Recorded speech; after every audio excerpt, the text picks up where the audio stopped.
The hype is real. The Project 2025 expansion is here, and with it all kinds of buffs, nerfs, and reworks to the core game mechanics, as well as some pretty popular champions. Now, obviously, the rollout has been very buggy, and it crashed many people's computers upon release, but we're not going to let that overshadow the excitement. So first off, perhaps the most insane buff that I've ever seen in the history of this game, a buff that no one would have expected to make any difference. Shout out to the devs, reducing Trump's hitbox by 2 centimeters, and essentially changing the course of human history. Talk about missing game-changing skill shots. Some noob at the Pennsylvania Regionals whiffed his Q because of this hitbox change, and now all the Civil War II hype is completely dead, so pour one out to buffs that no one would have ever expected to make a difference. The other big buff to Trump is he was granted immunity to all attacks that have the criminal prosecution keyword. This is pretty good if you want to take out other presidential candidates using SEAL Team 6, and a lot of people who main like left-wing champions tend to be freaking out about this, which is fair. But the interesting thing is, it looks like Trump got access to some enlightened centrist abilities, where for the first time it seems like he's able to actually call out the far right, which is definitely unique to the Project 2025 expansion. I'm a person with great common sense. I'm not an extremist at all.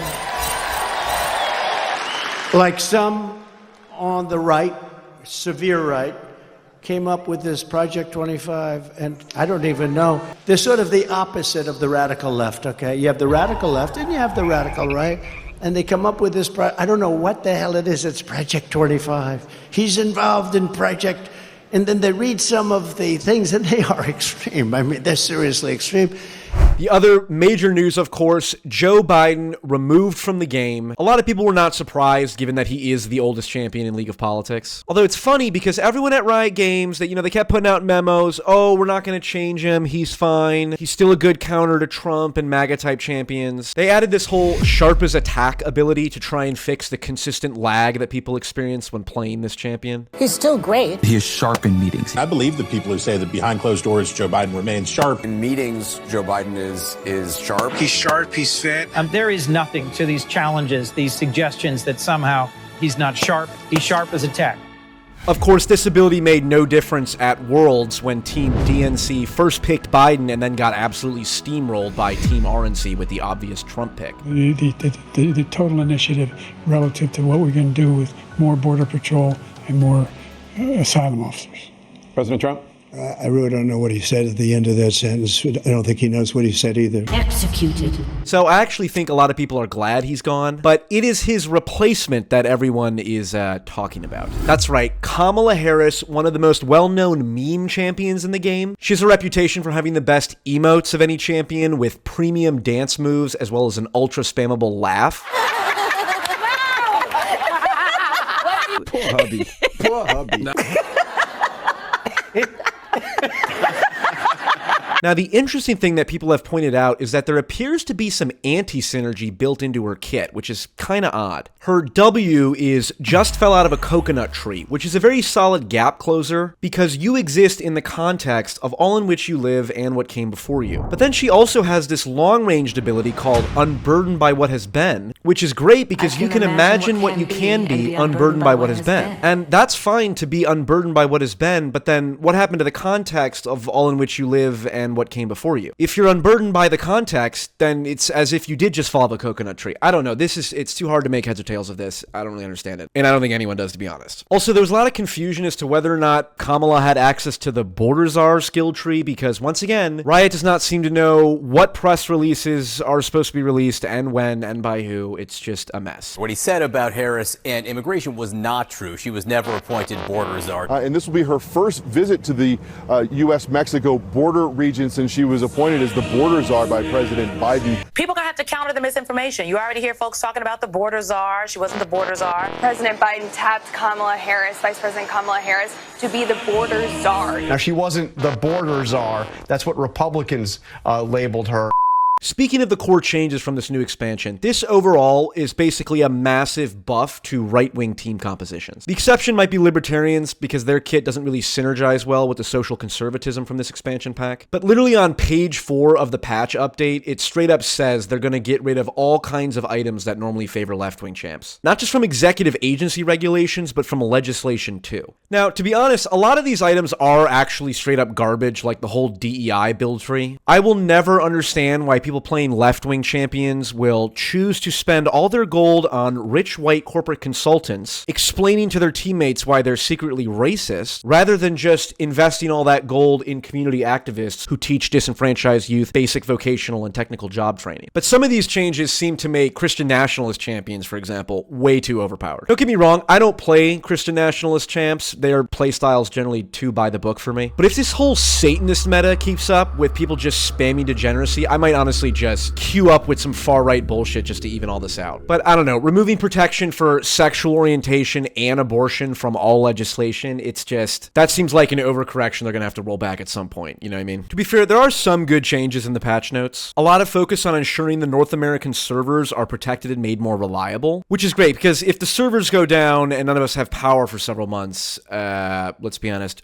we're all dead. Also, my low-key favorite thing from this is accelerating the addition of the small modular reactor item to the game. These are the nuclear reactors that power submarines and aircraft carriers, and if we build them on land in small cities, realistically, they're the best single long-term solution for addressing climate issues and creating energy independence. So this might be the second best item in the history of the game after, obviously, Frozen Mallet. Next up, big new champion release, JD Vance. I know a lot of people who would rather a couch than play this champion, to be honest. He has some strong populist abilities like Hillbilly Elegy, which is good for countering accusations of white privilege, since he grew up 2 tank tops in the winter poor. What's probably most effective in the current meta is his Childless Cat Lady ability, which gains extra damage against champions with the feminist keyword. We're effectively run in this country via the Democrats, via our corporate oligarchs, by a bunch of childless cat ladies who are miserable at their own lives and the choices that they've made, and so they want to make the rest of the country miserable too. The other interesting thing is, a lot of people think he has a lot of synergy with the white supremacist type builds because he wants to be buried in his family's graveyard. This plot in eastern Kentucky where his 7 or 6 generations of his family are buried, and his hope is that his wife and he are eventually laid to rest there and their kids follow them. And I just think the construction of this notion reveals a lot about someone who fundamentally believes in the supremacy of whiteness and masculinity. But the other side of this is he pretty much always duos with his Indian wife, Usha. We were friends first because, I mean, who wouldn't want to be friends with JD?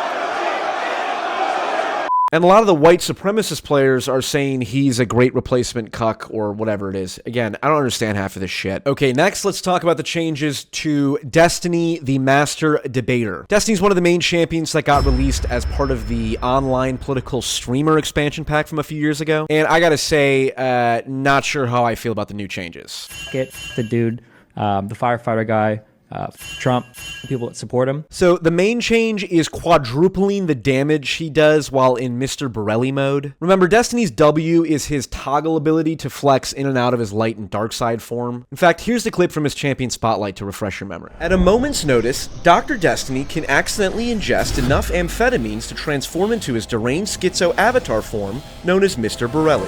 While in Mr. Borelli form, Destiny is such a fantastic moron, it's terrifying. His complete lack of emotional control allows him to go berserk, dealing massive AoE damage to any opponents in range. A lie implies intent, okay? If I tell you I'm gonna be home by 5, yes, it does, you dumb bitch, okay? If I tell you I'm gonna be home by 5 p.m. today, and I run late from work and I get home at like 5:20, I didn't lie to you. So while he's in Mr. Borelli form, he gains the sociopath trait, which basically ruins any chance of convincing the average person that you are someone worth listening to. And that's why the whole Bridges rework that Riot Games said they were working on with Destiny seems to be put at risk, let's say, with these recent changes, which is unfortunate. Lastly, everyone wanted this champion to get nerfed. Everyone, but of course, he got buffed. And I think we know why, because who runs Riot Games? China, technically. Anyway, they gave him a new ability called Jumath, which is pretty good. This is where you make it seem like the lives of Israelis matter more than the lives of Americans by applying multipliers to the death counts of each nation's worst tragedies. Proportionately, compared to our population size, that's like 20 9/11s in one day. They also buffed Armor of AdPack, so not only does Netanyahu get to increase his armor by a percentage of the U.S. foreign aid budget, but he also forces U.S. politicians to stand in applause for him like a bunch of obedient lapdogs, which just fills me with pride to see. That's it for this patch update. As always, good luck and Godspeed.